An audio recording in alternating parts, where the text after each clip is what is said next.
Subscribe now and press the bell icon. Never miss an update. Hello guys, you are watching Pratibha Academy and once again you are most welcome to this academy. दोस्तों, मुझे उम्मीद है कि बच्चे आराम से, इत्मीनान से और अच्छे ढंग से पढ़ाई करते होंगे और मन लगा के पढ़ते होंगे। वो अपने परीक्षा को लेकर काफ़ी जागरूक होंगे, इसमें कोई कहने की बात नहीं है। जैसा कि आप जानते हैं कि वीडियो स्टार्ट करने से पहले हम आपको एक मोटिवेशनल कोटेशन देते हैं ताकि आपके अंदर आप तरोताज़ा हों, आपको एनर्जी आए, पढ़ने में मन लगे और आपके अंदर उत्सुकता बढ़े। तो आज के लिए असफलता एक चुनौती है गाइज, असफलता एक चुनौती है, इसे स्वीकार करो। असफलता एक चुनौती है, इसे स्वीकार करो। क्या कमी रह गई देखो और सुधार करो। क्या कमी रह गई देखो और सुधार करो। कुछ किए बिना ही जय जयकार नहीं होती, कुछ किए बिना ही जय जयकार नहीं होती और कोशिश करने वालों की कभी हार नहीं होती, कोशिश करने वालों की कभी हार नहीं होती। तो आइए स्टार्ट करते हैं वीडियो। आज कक्षा 10 और कक्षा 9 के बच्चों के लिए मैं रैखिक समीकरण लेकर आया हूँ। रैखिक समीकरण आप जानते हैं, देखिए तो ये क्लास 6 से ही शुरू हो जाता है, लेकिन आप महसूस नहीं करते। तो आइए स्टार्ट करते हैं रैखिक समीकरण और एक नए अंदाज में आप स्टार्ट करते हैं। इस वीडियो को यदि पूरा देखें, पूरा पढ़ाई किए तो मैं पूरा दावा करता हूँ कि आप सिर्फ सवाल नहीं हल करेंगे बल्कि सवाल हल करने की स्टाइल आपको इतने अच्छे से आ जाएगा कि आप दूसरे को बताने लगेंगे कि एक एक सवालों का कै तरीके से आप सॉल्यूशन जानते हैं। तो आइए स्टार्ट करते हैं रैखिक समीकरण। रैखिक समीकरण की जब हम बात करते हैं तो रैखिक समीकरण को इंग्लिश में कहते हैं लीनियर इक्वेशन। रैखिक समीकरण की जब बात आती है, रैखिक माने रेखा, रैखिक समीकरण की बात आती है तो इसे दो भागों में हम बांट देते हैं। दो चर वाले रैखिक समीकरण और दो चर वाले रैखिक समीकरण, two equation with two equation and there which one equation, यानी एक इक्वेशन वाला रैखिक समीकरण और एक टू इक्वेशन वाला रैखिक दो चर वाले रैखिक समीकरण वन इक्वेशन और दो चर वाले रैखिक समीकरण टू इक्वेशन। ये दोनों में अंतर क्या है? अर्थात इसका जो मॉडल इक्वेशन है ax plus B Y plus C, equation number 1, ये मानक समीकरण है। वन इक्वेशन यानी दो चर वाले रैखिक इक्वेशन का ये मानक समीकरण है। इसमें केवल एक इक्वेशन होगा जिसमें x और y दो वेरिएबल हैं और a b c कोई कांस्टेंट नंबर है। x y are two variable and a b c are any constant number. इसमें कुछ जब भी इक्वेशन आएगा तो इसका कोई सोल्यूशन नहीं होगा, क्योंकि यह एक स्ट्रेट लाइन होता है। कोऑर्डिनेट में केवल निर्देशांक ज्यामिति में की भाषा में यह एक सीधी रेखा होता है, लेकिन जब टू इक्वेशन की बात करते हैं तो कोऑर्डिनेट के भाषा में जब दो इक्वेशन को सीधी रेखा होंगे और एक दूसरे को काटेंगे तो जो कटान बिंदु होगा वही हमारा आंसर होगा। तो आइए देखते हैं एक इक्वेशन वाला पहले एक एग्जाम्पल लेते हैं। Let us take an example. 2x plus Y is equal to 1, 2x plus Y is equal to 1, equation 1, जिसमें से हम इस जो इक्वेशन है इसे ये बनाने की कोशिश करेंगे कि y is the function of x। इसका फलन समझिए क्या होता है। y is the function of x, यानी y जो है x का फंक्शन है। इसका अर्थ है, साधारण भाषा में आप समझिए इसे, कि y लड़का है और x उसके माता पिता है, यानी कि you are the function of your family. What does it mean? It means that x is independent variable and y is dependent variable. y की वैल्यू x की वैल्यू के ऊपर डिपेंड करती है, अर्थात y की वैल्यू x की वैल्यू इंक्रीज होगी तो y की वैल्यू इंक्रीज होगी, x की वैल्यू डिक्रीज होगी तो y की, यानी कि y is the function of x का मतलब y का मान x के ऊपर डिपेंड करता है। अर्थात इसकी इस भाषा में समझिए, you are the function of your family, अर्थात आप अपने फैमिली के फंक्शन हैं, आपकी वैल्यू आपके फैमिली के ऊपर डिपेंड करती है। तो इसी स्टाइल में इसका कन्वर्ट करेंगे तो कैसे होगा, y is let us here equation will give rise y is equal to 1 minus 2x। तो एक यहाँ बॉक्स बनाएंगे जो दो कॉलम में बना होगा, पहले में x की वैल्यू, दूसरे में y लिखेंगे या fx लिखेंगे। fx लिख देंगे वो y के बराबर है, तो चाहे y लिखिए चाहे fx लिखिए। तो अगर हम वैल्यू माइनस x की वैल्यू -2, -1, 0, 1, 2 रखते हैं तो y की वैल्यू यहाँ से हमें पुट करने में मिलेगी। जब x के स्थान पर -2 रखेंगे तो y इक्वल टू कितना हो जाएगा, 2 2 जा 4, तो 4 आई प्लस हो जाएगा, 1 मिलके 5। फिर x की वैल्यू -1 रखेंगे तो यहाँ से क्या होगा, 2 1 जा 2, माइनस माइनस प्लस, तो 1 + 2 इक्वल टू 3। y की वैल्यू कितने आई, 3। उसी तरीके से x की वैल्यू 0 रखेंगे तो 1 में से 2 मल्टीप्लाई बाई 0 इक्वल टू 0, तो 1 में से 0 गया 1। फिर x की वैल्यू 1 रखेंगे तो 2 1 जा 2, 1 में से 2 गया -1। फिर x की वैल्यू अगर 2 रखते हैं तो 2 2 जा 4, -4, 1 - 4 करेंगे तो -3 आएगा। अब ये जो वैल्यू y है इसे हम एक, जो ये क्या है, x x अक्ष है, ये क्या है, y y अक्ष है। इस वाले को हम भुज कहते हैं और इस वाले को हम कोटि कहते हैं। अर्थात x की वैल्यू भुज और y की वैल्यू कोटि। इसमें क्या होता है, इधर -1, -2, -3, इधर क्या होता है 1 2 3 4, ऊपर क्या होता है 1 2 3 4, y की वैल्यू है। इधर क्या होता है -1 -2 -3 डॉट डॉट, ये हुआ।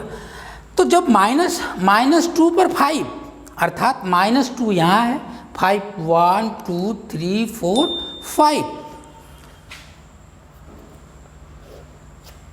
5, तो 2 5 हो गया।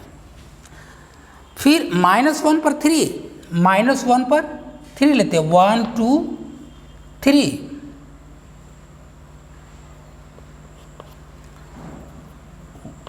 वन 3। फिर 0 पर 1, 0 पर 1, यह कटा। फिर 1 पे -1, इधर से 1 इधर से -1, ये कटा 1 -1। यहाँ 2 पे कितना है -3, अर्थात 2 पे -3। अब जो बिंदु मेरा कटान बिंदु ये हुआ, ये पॉइंट और ये पॉइंट, इसको देखेंगे तो एक सीधी रेखा आएगी। तो ये हुआ हमारा ग्राफ खींचना। कोई भी वन इक्वेशन अगर 2 वेरिएबल का होगा तो इसी तरीके से एक सीधी रेखा आएगी। और इसीलिए कह रहे हैं कि इसका सॉल्यूशन नहीं होगा, ये केवल निर्देशांक ज्यामिति के ये कोऑर्डिनेट, ये प्रथम चतुर्थांश है, ये द्वितीय चतुर्थांश है, ये तृतीय चतुर्थांश है, फोर्थ, अर्थात first quadrant, second quadrant, third quadrant, fourth quadrant, इस क्वाड्रेंट पर हम ड्रा कर सकते हैं। और जो देखेंगे कि 2 वेरिएबल वाला वन इक्वेशन केवल एक स्ट्रेट लाइन आता है। लेट अस स्टार्ट यो पार्ट 2, 2 चर वाले रैखिक समीकरण जिसमें 2 इक्वेशन होंगे। तो 2 चर वाले रैखिक समीकरण के जो 2 इक्वेशन हो रहे थे, ax + by + c, px + qy + r, जो 2 इक्वेशन है, क्या वो कितने ढंग से हल होंगे? तो हम लोग उसे 5 ढंग से हल करने की कोशिश करेंगे, जिसमें मेथड ए, मेथड बी, मेथड सी, मेथड डी, मेथड ई। मेथड ए में जो मेथड ए होता है उसको कहते हैं आलेखी या अनुरेखण विधि, आलेखी विधि या अनुरेखण विधि, जिसे इंग्लिश में कहते हैं ग्राफ मेथड या ट्रेसिंग मेथड। जो मेथड बी होगा उसका नाम है प्रतिस्थापन विधि, जिसे अंग्रेजी में हम लोग सब्स्टिट्यूशन मेथड कहते हैं। जो मेथड सी है उसका नाम है विलोपन विधि, जिसे डिलीशन मेथड कहते हैं या इल्यूमिनेशन मेथड भी कहते हैं, इसे डिलीशन मेथड कहते हैं। मेथड डी जो है वज्र गुणन विधि जिसे क्रॉस मल्टीप्लिकेशन मेथड कहते हैं। और मेथड ई एक विशेष प्रकार की विधि है जिसे हम स्पेशल मेथड कहते हैं। ये जब नहीं लगता है सामान्य ढंग से और बड़े बड़े उसके कोएफिशिएंट हो जाते हैं तो हम उसको सामान्य इन चारों विधियों से हल नहीं कर सकते, तो उसके लिए हम स्पेशल मेथड हम आपको बताएंगे। तो आइए let us take an example to follow, देखते हैं कि चारों मेथड्स से हल करने पर क्या उसका उत्तर समान आता है। अगर उत्तर समान आता है तो बच्चे पूरी प्रैक्टिस करेंगे और एक सवाल को पकड़ेंगे, चारों मेथड से हल करने की कोशिश करेंगे। और विशेष विधि तब हम प्रयोग करेंगे जब उसका कोएफिशिएंट बहुत बड़ा हो जाएगा, इन पर सटीक नहीं होगा। तो पहला एग्जाम्पल लेते हैं, 2x + y = 1। सेकेंड एग्जाम्पल है, सेकेंड इक्वेशन है x - y = 2। Let us, this is an equation number 1, this is 2। तो इन द सेम वे जैसा मैंने किया था वहाँ y is the function of x के रूप में लिखने की कोशिश करेंगे। तो equation 1 will give rise to y = 1 - 2x। तो इधर बॉक्स बनाएंगे जिसमें x y लिखेंगे, ऊपर वैल्यू अपने से डाल देंगे, -2 -1 0 1 2। किसी के दिमाग में होगा कि ये सर -1 और भी ले लेंगे, और बड़ा संख्या लेंगे, जितना आपको मन करे उतना ले लीजिए, आप किसी प्रतिबंध में नहीं है। तो इस वैल्यू को इसमें पुट करेंगे, -2 को इसमें पुट करेंगे x के जगह, तो y का मान कितना आएगा 5। -1 if x = -1 y = 3। If x = 0 y = 1। If x = 1 y = -1। If x = 2 y = -3। अर्थात we have to put this value in equation 1 in this line and we are getting the value of y or r of x. In the same way, equation number 2 will give rise to y = या equation number 2 implies that y = x - 2।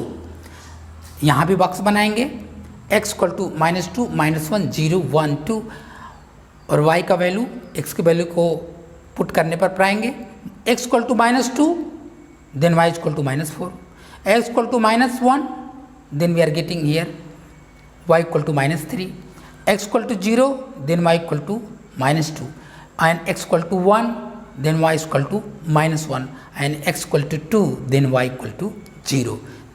we have this, हमें ही मिल गया। अब जिस तरीके से हमने one equation में हमने सीधी रेखा पाया था, उसी तरीके से इसे हम ड्रॉ करेंगे कोऑर्डिनेट, इस चतुर्थांश में हम इसको ड्रॉ करेंगे जिसमें x डैश y डैश है। इसको coordinate, first coordinate, second coordinate, third coordinate, fourth coordinate. इधर की सभी, इधर का अंक इधर पॉजिटिव होता है रियल नंबर पर, इधर क्या होता है पॉजिटिव होता है y की वैल्यू, इधर x की वैल्यू पॉजिटिव, इधर x की वैल्यू नेगेटिव, इधर y की वैल्यू नेगेटिव होती है। तो यहाँ भी क्या है -1 -2 -3 -4 डॉट डॉट डॉट एंड इधर 1 2 3 4 5 डॉट डॉट डॉट। इधर भी क्या है 1 2 3 4, इधर क्या है -1 -2 -3 -4। आप इसे समझते होंगे। तो -2 पर -5, -2 यहाँ है पर 5 है, -2 यहाँ है तो 5 हमारा 1 2 3 4 5 यहाँ आया 2 5। फिर -1 पर, -2 पर 5 है, -1 पर कितना है 3 है, यहाँ आया, यहाँ आया। फिर 0 पर 1 है, 0 पर 1 है, यहाँ आया 0 1। फिर 1 पर -1 है, फिर यहाँ आया 1 पर -1। फिर 2 पर -3, 2 1 2 2 पर -3, अर्थात जब x की वैल्यू 2 रखेंगे तो y की वैल्यू कितना होगी -3, अर्थात इधर होगी यहाँ x = 1 2 तो y इक्वल टू क्या होगा 2 - 3 खींच लेंगे, सीधी रेखा आएगी। फिर इस तरीके से x इक्वल टू ये मान रखते जाएंगे और ये हमारा ये आ गया, ये y इक्वल टू 1 - 2x और ये कौन सी रेखा आ जाएगी y इक्वल टू x - 2, या ये इक्वेशन नंबर मेरा 1 है और ये इक्वेशन नंबर 2 है। ये दोनों लाइन एक ऐसी बिंदु है जहाँ कट करती हैं और इससे भी क्लियर आप देख रहे हैं कि 1 - 1 ये लाइन और यहाँ से ये लाइन, ये दोनों एक ही है, अर्थात उसी पॉइंट पर वो कट करेंगे। जब इस पॉइंट को कट कर रहे हैं तो ये बिंदु मेरा 1 - 1 आ रहा है। तो हम जानते हैं कि जो मेरा कोऑर्डिनेट होता है, जो मेरा निर्देशांक होता है, वो क्या होता है, पहला x होता है, दूसरा y होता है, यानी पहला भुज दूसरा कोटि। तो x इक्वल टू कितना हो गया 1 और y इक्वल टू कितना हो गया -1, ये हमारी वैल्यू आ गई x इक्वल टू 1 और y इक्वल टू -1। इस तरीके से हम देखेंगे कि जो आलेखी विधि या अनुरेखण विधि है वो ड्रॉ करने पर जहाँ कट होगा वही बिंदु हमारा आंसर होगा, वही पॉइंट मेरा आंसर होगा। अर्थात ये हुआ कि ऐसा भी हो सकता है कि दोनों रेखा सीधी आ जाए और कटे ना, तो उस समय हम लिखेंगे कि उसका कोई सोल्यूशन नहीं होगा। डिटेल में हम ख़त्म होने पर बताएंगे। अभी मेरा है method number B. Method B start करते हैं और देखते हैं कि मेथड बी कैसे लगेगा।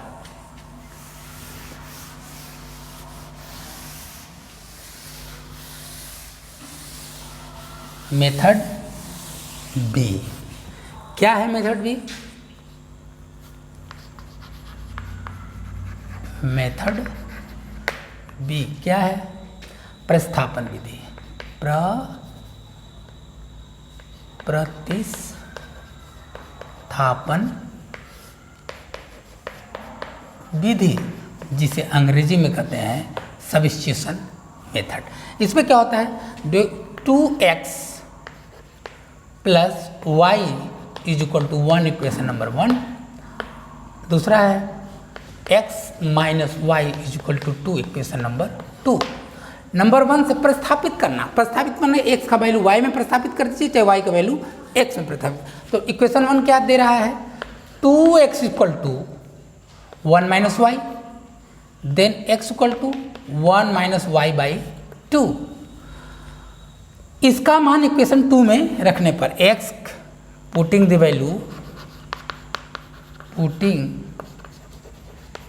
Value of x in